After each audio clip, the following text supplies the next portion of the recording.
Hey Tessa, it's been a while since the last time I heard from you. Is everything good? I'm so sorry I didn't have time to text and call you as often as I used to. You know, I'm a famous writer now and I've been swamped with interviews and book signings. Ugh. I hope you didn't take it too personal and forgive my carelessness. Hi Heather. Yes, things are going well, as usual. In fact, nothing much has changed since the last time I moved out of the house, actually. I'm surprised you brought that up. Are you still holding a grudge against me for marrying your ex-husband? It's been years, sis. You should be able to forgive me by now. We're family after all. I wish it were that easy. Losing my husband and getting kicked out of my house in one day was a lot to handle.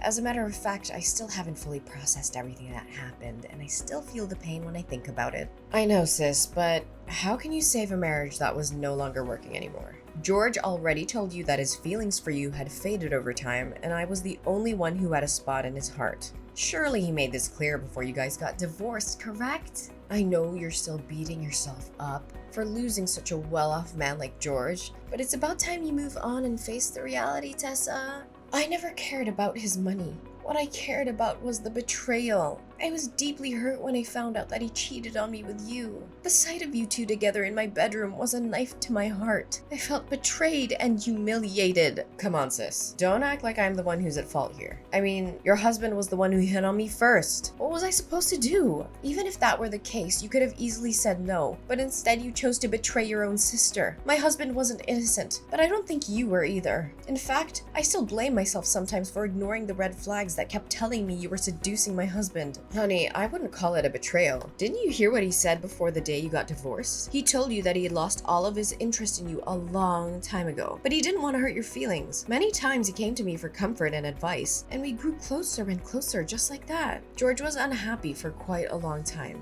and he just finally found the courage to leave. Enough! I'm not really feeling up to talking about that at the moment. Can we just change the subject of our conversation? Yeah, sure. So, what have you been doing for a living, Tessa? Still trying to make it as a full-time freelance artist? I already told you a million times, your paintings suck.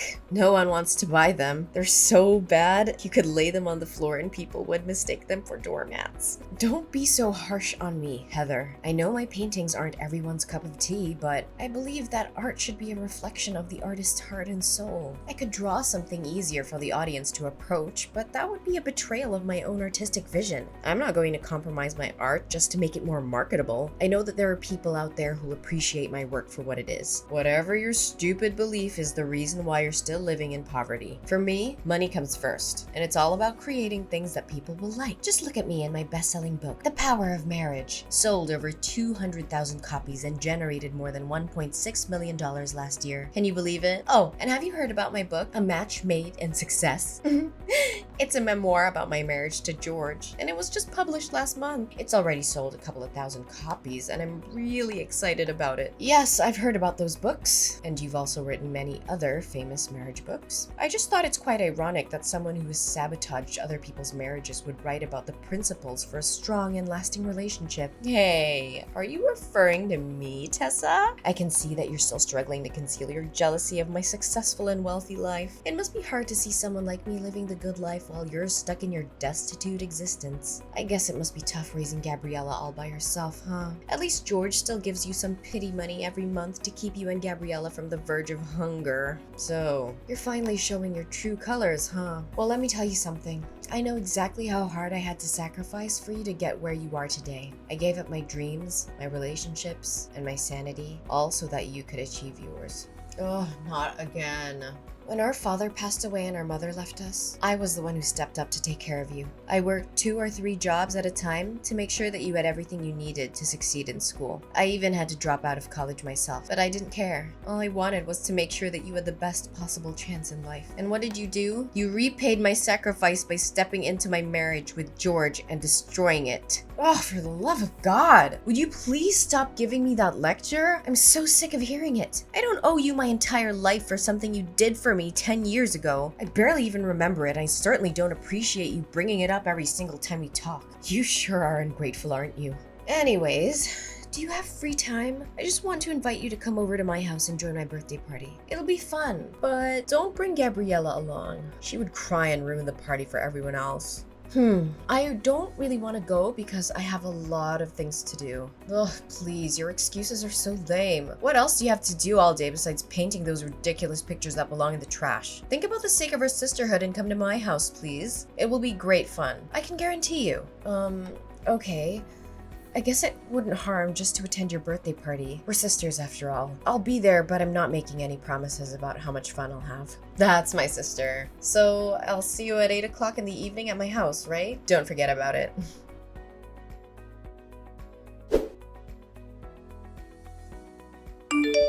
What was your intention of inviting me to your dinner party last night? You treated me like my presence wasn't even important. You called me your housekeeper and made me slave away for you and your guests. What was that all about? I'm not sure if you were trying to be funny or if you were just being mean, but either way, it was really hurtful. Tessa, really, could you think rationally for just a little bit? How can I call you my sister when you're so impoverished? I mean, judging by the way you dressed yesterday, I can only guess those outdated garments were bought at a thrift store or a garage sale. It's embarrassing to be seen with you in public. You don't even deserve to be my housekeeper. What? How can you say that about your own sister? Are appearance and money truly that important? What else could be more important? I mean, look at how my friends dress and look. They're all from wealthy families, have high social status, or are celebrities. If I claimed you as my sister, they'd laugh at me in my face and then shun me. You wouldn't want that to happen to your own sister, would you? But why didn't you give me a heads up? Instead, you made me a laughingstock in front of your friends. Well, it's not like you would find anything more decent to wear even if I told you about my friends in advance. But thanks for coming anyway. You were very helpful at cleaning after the party. I was so concerned because my current housekeeper asked for a sick leave and I couldn't find anyone better to replace her. So you called me up just so I could do the work for your housekeeper? Well, I'm not surprised by your actions anymore. After all, you've already stolen my husband and belittled my chosen profession. What else couldn't you possibly do to hurt me? One thing I'm a little concerned for you though. Concerned for me? Why would you be concerned for me? I have everything I could ever want. I'm at the top of my career. I own your former house and your wealthy ex-husband, and I'm living the best life imaginable. What could possibly be wrong? Well, I'm just interested to see how the audience will react when they find out that your marriage is not as perfect as it seems. Will they be disappointed? Will they be shocked? I can't tell for sure. What do you mean when saying that my marriage isn't perfect? We are both incredibly successful people. I'm a world-renowned writer, and George is a household name who earns over $500,000 per year. What could possibly go wrong with my marriage? Well, I'm not trying to be nosy, but I found out yesterday that you and George are sleeping in separate rooms. I don't have to be a psychologist to know that sleeping apart can be a sign of troubled marriage, or even a marriage that's on the verge of dying. Am I correct about that? What? How dare you break into my room without my permission? I'm sure you were looking for something to take from my house. What? I may have some financial problems, but I'm certainly not a thief. You were the one who told me to clean the entire house before the guests arrived. Remember? I only did what you asked me to do. Oh yeah, I told you that. But it's understandable that every marriage has its ups and downs. My marriage with George is no exception. We've had a few arguments lately and we're not talking to each other right now. But that doesn't mean our marriage is on the verge of dying like you said. The condition of the master bedroom is a clear indication that it hasn't been used in a long time. The air is stale and musty. The floor is covered with a thick layer of dust, and there are cobwebs in the corners. The windows are also smudged with dirt. Just admit it, you and George weren't sleeping together for years. Why do you have to keep pretending that you have a happy marriage? We both know that's not the case. You're not fooling anyone. It's my family business. Don't stick your nose into it. I'm sure your audience will be devastated to learn that the power couple, an impeccable marriage they look up to, is nothing but a complete sham. I'm sure the press will be thrilled after I reveal to them this hot topic. You! How dare you threaten me like that? No, I mean, Tessa, why should you ever rat out your own sister? Really? I've made a great fortune and achieved fame from selling those books. If anyone ever finds out the truth about my marriage with George, my reputation will be ruined and I'll be ruined with it too. I'm begging you, Tessa, please don't tell anyone about this. Just a few minutes ago, you were raising your voice at me, calling me your housekeeper, and belittling me for my financial status. What's the reason for your sudden change in your behavior? Well, Tessa, you know I didn't mean what I say. In fact, you already knew that I'm a person who always speaks without thinking about the consequences of my words. Please, Tessa, just forgive me this one time. I'll swear I'll treat you better the next time we meet. You have my word. I don't know, Heather. You've done me wrong over and over again. I don't know if I can still put my trust in you after all of this. I know I messed up, and I'm so sorry for what I did. I know that it doesn't make it right, but I hope you can forgive me. You know that you're the only one I can count on. Other than you, I have no one else. Please, Please, Tessa, spare me this time. Okay, I let you go this time, but I'm warning you. If you do this to me again, I'm done. I can't keep forgiving you for breaking my trust. Thank you, Tessa. I know that you're my dearest sister in the world and you would never do anything to harm me.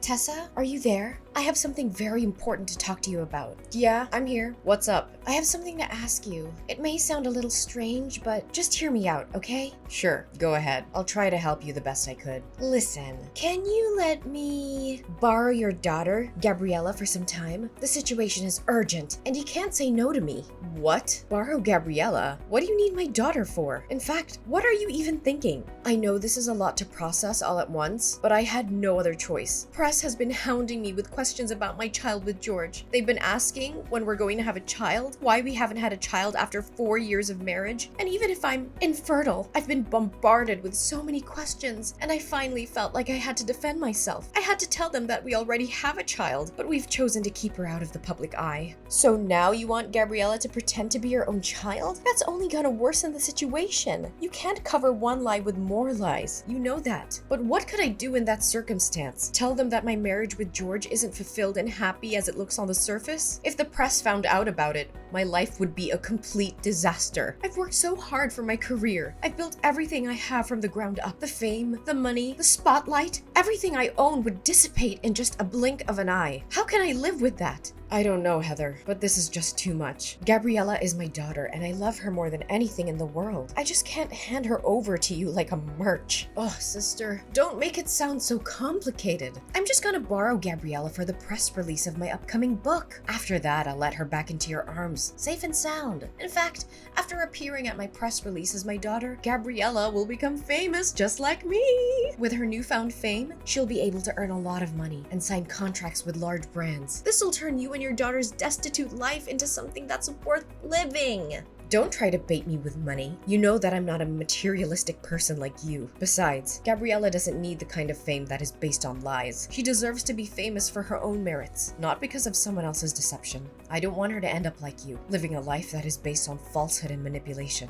I know, but at least help me out this time, if you still consider me your sister. Look, if you don't lend me a helping hand this time, my whole career and everything I put effort into will go down the drain. Do you actually have a heart to see everything I've worked for get destroyed right in front of my eyes? Look, if you don't agree to my plan, then I have no reason to exist in this world anymore. What are you saying, Heather? Please don't think about doing anything stupid. You still have a whole life ahead waiting for you. Just divorce George and rebuild your happiness from scratch. You still have plenty of time. You're still young. Are you crazy? I can't give up the fame, money, and glory that I'm possessing. It's the most ridiculous thing I've ever heard. If you don't agree with my plan, it's all over. Don't break my heart into a million pieces. You know I only have you and Gabriella as my flesh and blood relatives. So you agree to do as I say. Come on, I'm only borrowing Gabriella for 1 day. I'll have her back to you before you know it. All I'm gonna do is introduce her to the audience and have her practice answering some questions for the press. I just need her to convince everyone that I'm her mother. I promise I won't do anything to harm her. I just need her help for 1 day, and then she'll be back with you. Okay then, if you insist. That's my sister. I'd like to borrow her for tomorrow morning for my press release. It starts at 9 a.m., so I'll come to your house at 8 a.m. to pick her up. You know, this press release is for my new book, The Parenting Journey, a roadmap for raising happy, healthy children. I know the audience will love it, especially when I introduce my own child, who I'll claim to be the source of my inspiration. This is so wrong, Heather. I feel like you're lying to the audience, especially your fans. Honestly, my biggest advice for you at this very moment is to stop before it's too late. I know. Just help me this one time and I'll promise I'll never ask anything from you ever again. Fine, I'll help you this time, but please don't do anything out of line.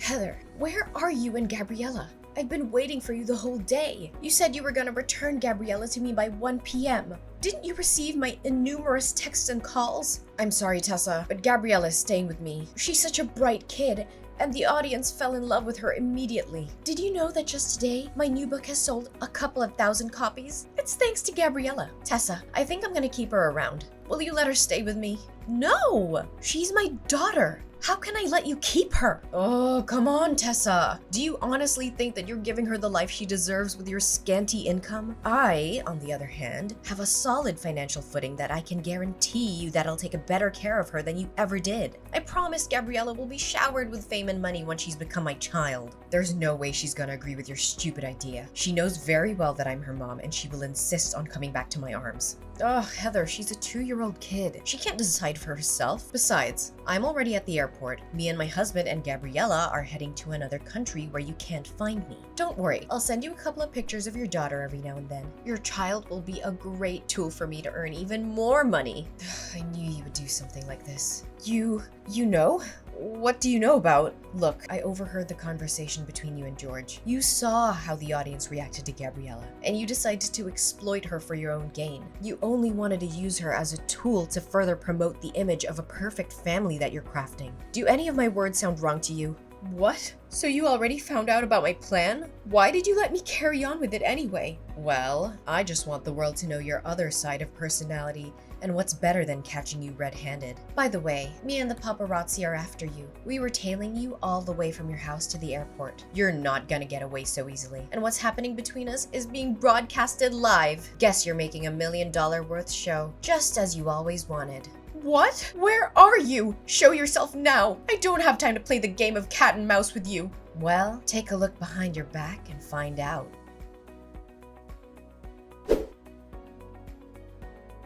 Heather was shocked when she saw me in a crowd of paparazzi chasing after her, demanding answers. Everyone now knew the truth about her so-called happy and successful family. It was all a lie, a carefully crafted facade to make money. In reality, Heather and her husband George hadn't spoken to each other in years. She'd found out he'd been cheating on her with another woman, and she had been too humiliated to tell anyone. Now, the truth was out, and Heather was facing the consequences. Her books were being boycotted, her reputation was in ruins, and she was being sentenced to 3 years in prison for kidnapping.